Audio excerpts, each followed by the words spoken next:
It's impossible for me to think about Vietnam without remembering the Vietnam War. My father was in Vietnam during the war, so I can clearly remember that time in my childhood. I remember watching the news and looking at maps to learn more about that faraway place.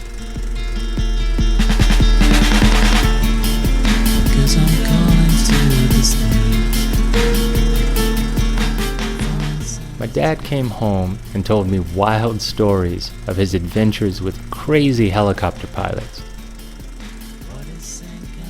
He also told me the people were beautiful and strong, and that the American war was wrong. Now that was a long time ago, but even then, I knew that I would visit that amazing country someday. I had a chance to travel in Vietnam a few years ago, and recently I went back again. This time I went to Ho Chi Minh City. I wanted to find interesting people with nice stories to tell.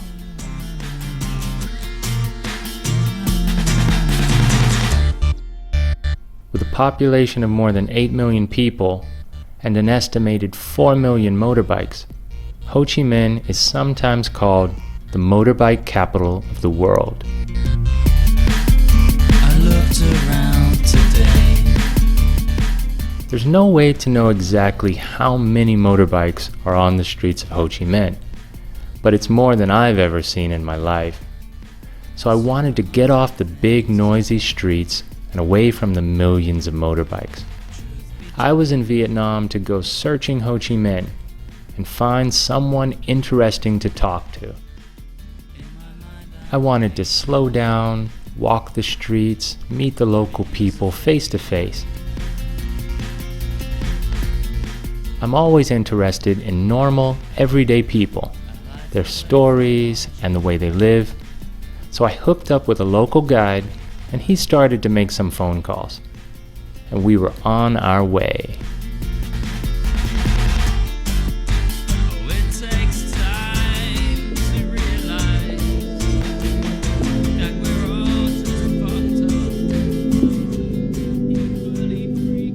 Our first stop was to meet a special woman who's making beautiful handcrafted art in a small shop house.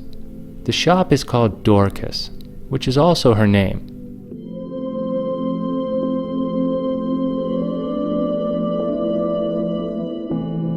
The little house was quiet and simple, but there was nothing simple about the artwork. It's incredibly intricate and beautiful, hand-stitched paintings known as traditional Vietnamese embroidery.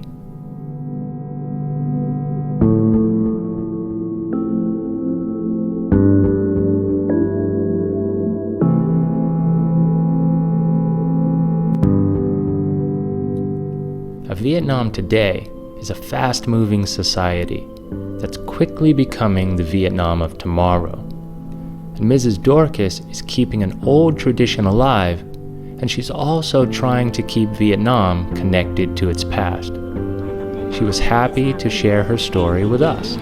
Bắt đầu mình đầu tư là mình thêm nhiều để mình mở ra một cái phương tiện dành cho mình ha. At the first time, she has a little money, so she do some embroidery pictures only. After a long time, she save money and invest in a shop like that. Yeah.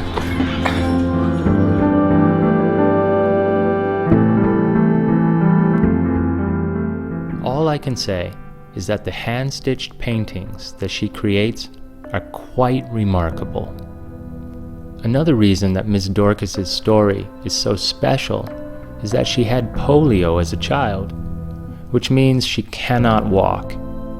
but she can use her hands, and she can sit and imagine and create amazing works of art, one stitch at a time. Mình tấm vải nhỏ 6 tháng mới xong được một tấm. Tấm đó là phải 6 tháng. Yeah, she said that for a picture like that. Okay, she need 6 months. 6 months to finish one picture. And the smaller one need a shorter time. Okay, if the bigger one, okay, not only for one artist, they need 3 or 4 people to do that. Có đệ tử nào được không? Có.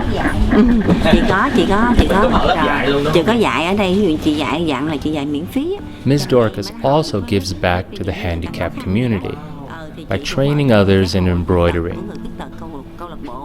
Those who do well can work at her shop.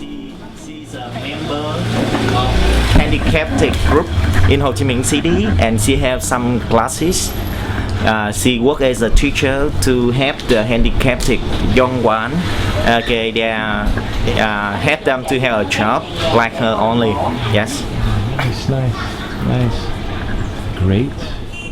Special people like Ms. Dorcas remind me that no matter your handicap in life, we all have this amazing potential inside of us to create something great. We were off to our next destination. Thì phải chịu thôi chứ giờ không học. Chị đã có một lần nữa rồi, chị trả tiền có một lần nữa rồi đó. Mà thôi khi mình làm mình phải đáng chịu. Nhưng mà nói nghe, từ sau nữa sẽ không bị, mà từ sau còn hè nữa mới không bị. Chứ không phải là bị nữa đó. Mà quại quá, thấy làm vậy nó quại.